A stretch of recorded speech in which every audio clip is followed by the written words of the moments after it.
Hey folks, today we are taking a look at Volfogg from the King of Braves GaoGaiGar series. Now this guy is, well, he's a set of 3 different figures. First up, we have the gun machines. We have Gun Dober here in motorcycle mode, and then Gun Glue here in helicopter mode. Now, Gun Glue is a very strange name, and most people theorize that the word glue in his name is a misprint romanization of the last letters of the word for eagle. Weird, just very, very weird. Here in the center, we have Volfogg himself. We're going to take a look at Volfogg in a second, so we'll put him off to the side. And first off, we're going to take a look at the gun machines. In motorcycle mode, Gun Dober looks pretty good, though a little bit weird. I don't think anyone is going to be sitting on this motorcycle. Just would not be very comfortable. But as a motorcycle, it works pretty well. Now, it does also have a flight mode where you reach underneath, fold out the wheels and flip the front wheel around, so you get this little hover motorcycle mode. And this is actually used quite a bit in the show. And it's very useful having a motorcycle that can also fly. I highly recommend owning one. I wish this was real. Gun Glue is kind of your typical helicopter. Just a little bit weird in proportions. Nothing grand, nothing crazy, but just has this giant rotor assembly, and then the rotors don't really seem to match. They do spin, however, and the rotors do attach for reasons we will see shortly. Though, however, they are a little bit tight because of the polycap joint or plug that we have there. But overall, it's an okay vehicle mode. I like it. It's nothing grand, but it works. Volfogg in vehicle mode is modeled after the Ferrari F50. Which is kind of cool because, let's face it, how many Ferrari police cars are there? I know there are a few Lamborghini police cars out there, but I've never seen a Ferrari one. Or at least back in the 90s. Overall, I think the Ferrari mode, the car mode works okay. It's a little bit dull, but hey, this is the way he looks in the show, so I'm not really going to complain about that. He does have working lights and sounds.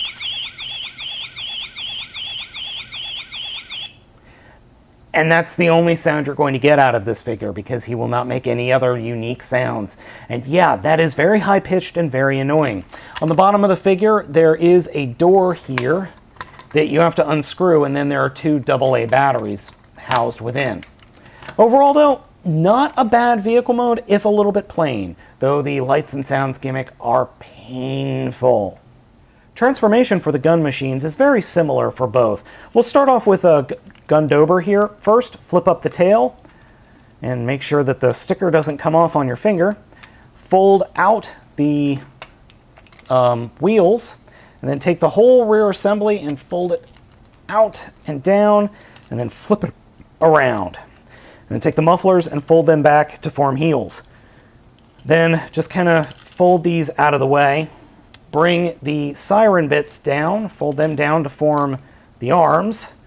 And you can fold them up and kind of out of the way if you want. And I like to put it so that the lights are at the front. And come in here, flip up the head, and bring the wheels around and fold them such that they are pointing towards the back of the figure. And there we go. For Gun Glue, what I like to do is first remove the rotors. Then we're going to do pretty much the same thing. Fold the entire rear of the vehicle mode down like this, and then turn it around and straighten everything out. Open up the tail and flip that up. Then reach around and flip out the foot, and I actually had it turned the right way, sorry. Then do the same thing for the arms here. And flip up the head. And then once you flip up the head, the screw hole there is just big enough to fit this peg on the rotors. So that will plug in right there. And here we have the gun machines in their robot modes. Now each of the gun machines work, they're okay. They're not great, but they're more used for the combination sequence later. Overall, as I said, not great, but I still kind of dig them. They're still cool. In the show, they look much better. Now, in their combined mode, they do have a final attack where these guys who form the arms of the Big Volfogg combination kind of turn into silhouettes of different animals. Gundober turns into the silhouette of a cat, while Gunglue turns into the silhouette of an eagle. And you can see the cat and eagle motifs in their heads there. Each of these guys come with their own little weapons, though neither of these weapons look useful. This is a twin collar thing, and this is a shuriken that looks like it should be pegging into him in vehicle mode, but it doesn't. However, these can be used as really stupid tops. Spin! Spin! Yeah, that's kind of dumb. Now, if you thought the gun machine's transformations was simple, wait till you see Volfogg's. This is actually kind of pathetic. We're going to start by grabbing the rear of the vehicle and just kind of pulling to pull out the legs. And then we will fold down his little Lego-like feet. Like that. For the top of the figure, we are going to just kind of grab the sides, pull them out a little bit, and then fold the front of the vehicle mode down like that to form his shoulders, and flip out his fists. And here we have Volfogg in robot mode. Volfogg's primary weapons in this robot mode are his silver moons. They are really silly looking half throwing stars. And yes, the throwing stars do combine. Though he's got very little posability in this mode. That is it. I mean, that is it. You're not going to get any more posability out of this guy. In robot mode, he looks absolutely stupid. I will be completely honest. Even though his head sculpt is awesome, he looks redonkulous in robot mode, and not in a good way. Now, while I like this set, it is just not very good looking in robot modes. In the individual robot modes, I don't think any of these guys look that great. They look much better in vehicle modes. Also, they look nothing like they do in the show. This is very, very bad renditions of what they look like in the show, unfortunately. But given the limitation of toys in the 90s, it's kind of to be expected. Now, however, their combined mode looks a hell of a lot better.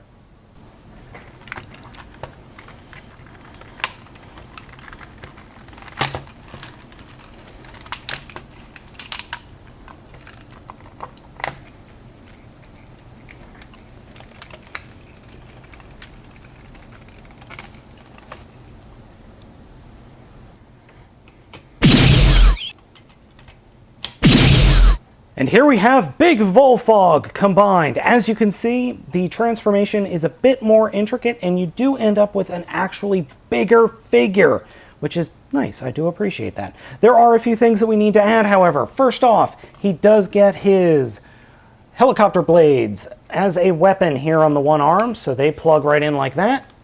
And then he also gets his silver moon, which the two throwing stars combine into one giant shuriken that he can wield. So he can throw this around and pretty much just slice anything up he wants with it. He also has a set of rocket-powered handcuffs, which he uses as grappling hooks, or grapples. And he uses them quite effectively, I might add. Though getting them into position in his hands is a little bit annoying, and unfortunately the actual handcuffs don't open, which I would love if they did, but they do not. Overall, I think this figure looks awesome, and I normally leave him displayed in this mode, in the combined mode, because, well, let's face it, the other modes, they're not that much fun. He's got a very Kagemaru look to him in the fact that, well, let's face it, he looks like a ninja like this, though a very big robotic ninja. I love the head sculpt on this figure, even if the overall body look is a little bit blocky compared to the show. In this form, he maintains his lights and sounds gimmick that I really think goes on too long than it needs to. And this is also an attack of his in the show. It's called the Melting Siren. It creates sounds that melts the bad guys. For a size comparison, here is MP10 Prime looking up in the air, so you can get an idea of how big Volfogg actually is, or at least the toy is. It's just about the same size as MP10 Prime, so it's a nice sized figure, though MP10 Prime does win in the articulation standpoint. Overall, this set of figures is pretty good, but it is obvious that they started with the big Volfogg and then worked their way backwards.